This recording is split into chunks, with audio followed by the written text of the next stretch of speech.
quilty friends, it's Carolina Moore, your favorite sewing and quilting YouTuber, and today we're going to add jewelry findings onto teeny tiny mini quilts from the jewelry collection patterns that I've written, and we're going to turn these into different kinds of jewelry. You ready? Let's get started. I have a tray here of volume 2 and volume 3 jewelry pieces that I need to still add some jewelry hardware to, so we're going to add that to some of these today, and I have some different tools and materials that we're going to talk about. So here's some basic tools. We're going to need thread as well as a needle to be able to attach things. We're going to want a thimble because we're using a hand needle and thread. We're going to need some thread snips. These are all pretty common things.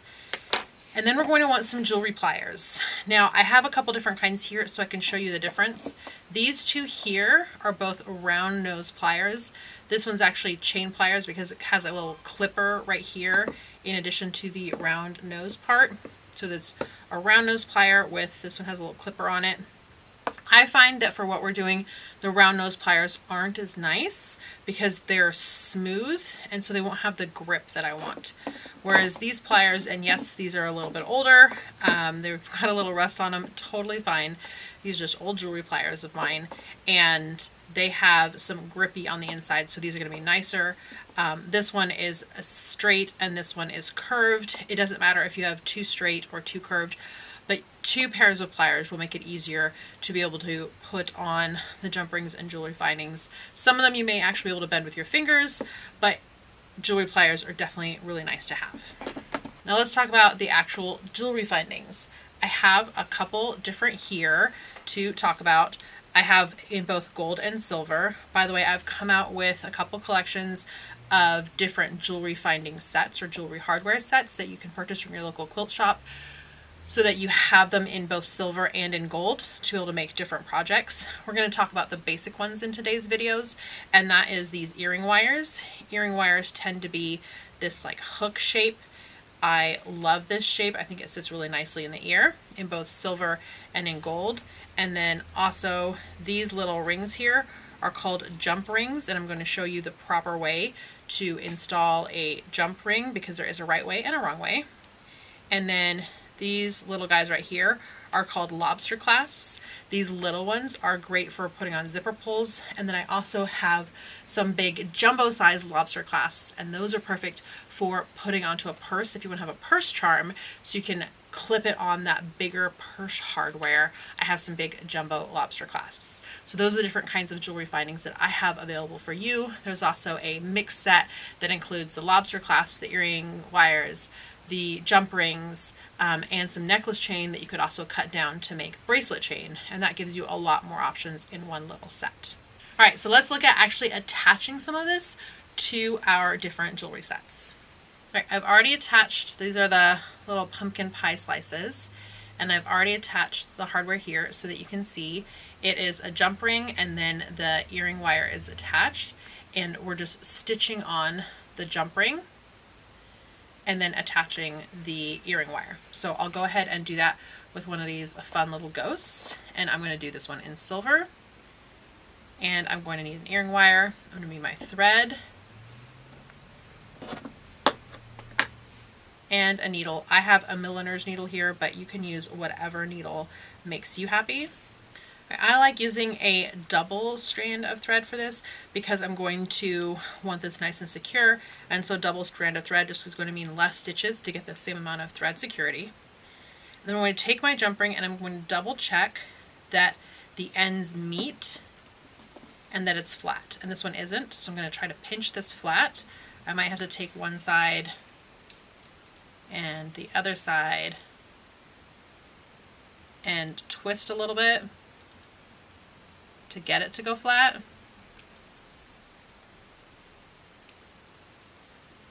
And this is just the nature of how these are made in the factory. They're made by winding wire round and round and round and round, and then slicing down that wrapped wire, and so they might be offset a little bit. So you want that as close as you can, and that's just so that our thread doesn't come out and nothing comes loose. Now we're going to grab our needle and my thimble, and we're going to find the back middle of our project. I'm going to bring the thread up to that back middle spot near the top. And here I'm just burying those thread ends. And I'm going to do one stitch, and that stitch is going to create a loop. It's actually a double loop since it's both my threads. And then I'm going to put my needle through that loop and pull, and that creates a knot, and now my thread is secure. I'm going to put that jump ring on my needle and do another stitch right next to the first.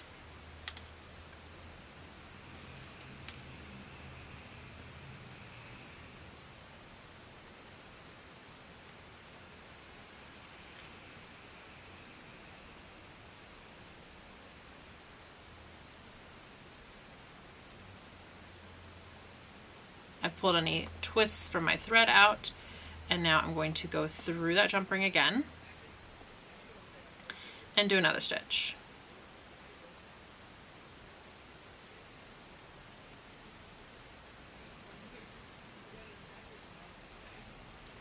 I'm going to keep going, adding more stitches through the jump ring, do a stitch, through the jump ring, do a stitch, and I'll probably add about 5 stitches, and because of my double layer of thread, that's going to be 10 layers of thread. You want to make sure that if you add a stitch on one side, that you add another stitch on the other side, so that you don't end up moving your jump ring over on one side as you're stitching.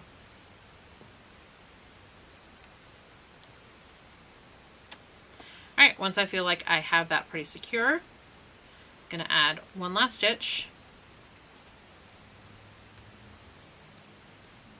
go through my double loop of thread again,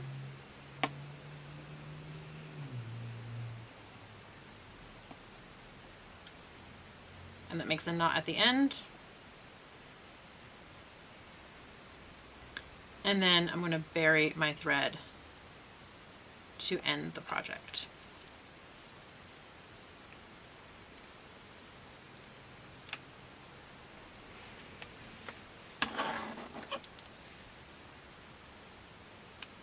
Give it a clip. And now my little ghostie has a jump ring on the top. Now this is the technique that we're going to use on all these different designs. Adding the jump ring is kind of the anchor that now we can attach any kind of jewelry hardware we want to our project. So in this case, I want this one to be an earring. So I have my earring wire here, and we could open the jump ring, but I find that these earring wires open easier, so I like to open the earring wires. And the way that you open the earring wires is not by pulling open the circle. You want the circle to stay whole. If you try to pry open the circle like this, when you try to pry it back closed, it doesn't usually stay a circle. And you want that nice circle where everything matches up. So instead of trying to pry open your jump ring like a claw, you're actually going to take it and you're going to twist it so that it pulls open like this, and then it closes back up. So you twist it so it pulls open and then back closed. And that I find, and jewelry makers all over find, is the easiest way to open and close your jump rings or any kind of loops in jewelry accurately. So I can do this with the one pair of tweezers. I'm just going to pull that up. I'm going to add on my ghost and make sure he's facing the right direction on that earring wire. And then close it back up. And now you can see my ghost is facing forward and the earring wire is facing to the back. So if I put this in my ear, he will be facing the right way. Now you can omit the jump ring if you wanted to just stitch the earring wire directly to your piece, which you absolutely can. And we're going to need this for our next project that we're going to do, is you would take your earring wire and you would just take this ring and turn them 90 degrees to one another. And that way you have this loop at the bottom that'll be flush to the back of your little mini quilt and the earring wire facing the correct direction. Now I want to do a fun dangly effect with this project. These are the mini hearts with the little bitty stripes that are part of collection 3. And I'm going to use my earring wire and 3 jump rings. I'm going to attach the earring wire just like I did on the last project. Bringing the thread up, bearing the thread, a loop with a knot, and now we're secure. I'm going to grab one of my jump rings, make sure that it's nice and flat,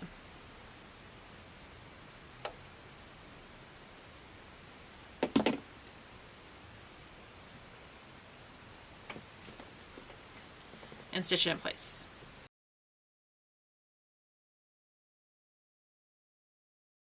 All right, now we're going to do the same thing on the bottom of this heart.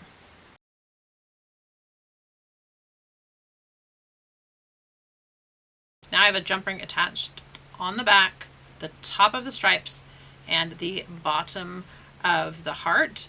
Now to the top of the heart, I'm going to add this earring wire in the same manner, and that's the earring wire where I've twisted that bottom loop so that it is flush with the back of my project.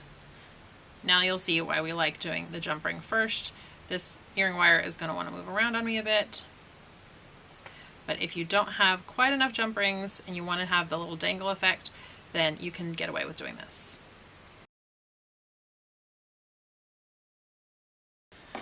All right, our top is ready, our bottom is ready. Now we just need to connect the two, and we're going to do that with this jump ring right here. So I'm going to grab my jump ring, and these ones are fairly sturdy. So with the slit at the top, I'm just going to twist to open this up. Don't know that I opened that quite enough. Let's open it a little further.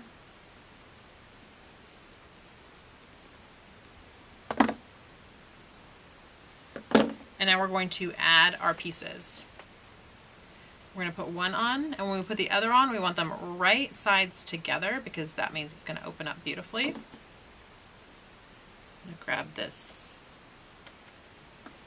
edge. Then we're going to grab the edges of our jump ring, and we're going to close this up.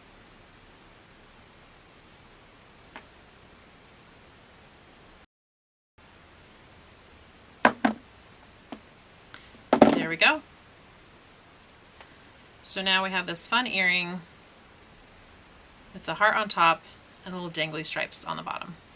And you can do this with this design here. You can also just have the heart solo on its own. And this design here is done in 2 parts, so you could actually make the star and stripe on this design solid or dangle like this, and you can make the star or the heart and stripe on this side solid or dangle. So it gives you all different kinds of options when you can add dangly pieces. I also did this with one of the earrings in volume 1. Instead of just making one of these for each pair, I made 2, and then I set them up to dangle just to have a more fun, interesting, and a little bit of a longer earring. Personally, I love like a little bit of a longer or a big earring as a little bit of a statement.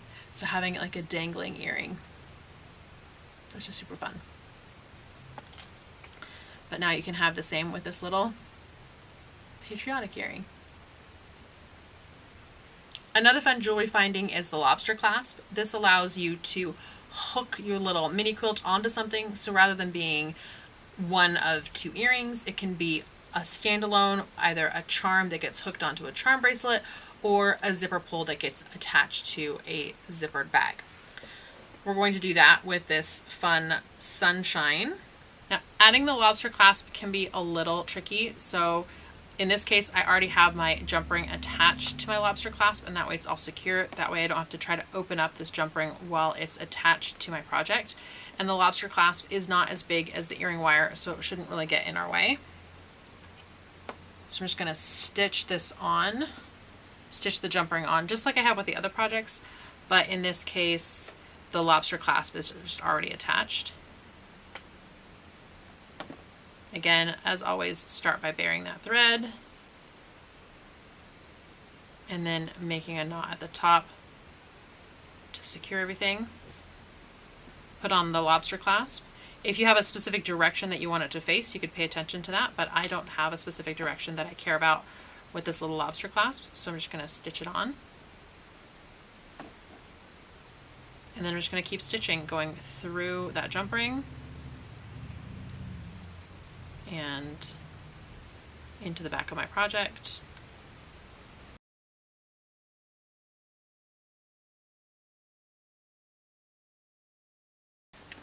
All right, there we go. And now I have this fun little lobster clasp that I can attach onto a charm bracelet, or in this case, I'll use this one as a fun little zipper pull. There you have it. Those are the basics of attaching jewelry findings to tiny little mini quilts. Y'all, these are so cute, in order to turn them into necklace pendants, earrings, charms, zipper pulls, all different kinds of things. If you have any questions, comments, different ideas of ways that you would like to see me turn these projects into different things using different kinds of jewelry findings and hardware, go ahead and leave that down in the comments and I'll see if I can make those videos for you. Friends, if you have any questions about how this works, if anything was unclear, go ahead and leave that down in the comments, and myself or maybe someone else in the comments can help you out and see if we can make that less confusing for you. The link to these patterns is down in the description, but you can also go ask your local quilt shop, because the patterns, the jewelry hardware, as well as the turning tool that I've come out with to be able to help turn these projects right side out should all be available through your local quilt shop. They just need to go to their favorite distributor, type in my name, and they'll see the different products that I have, including these. So you can ask your local quilt shop, support them, and support me at the same time, and get yourself some really cute patterns. Friends, that's it for today. Make sure you're subscribed, give this video a thumbs up, and I will see you right here real soon. Bye for now.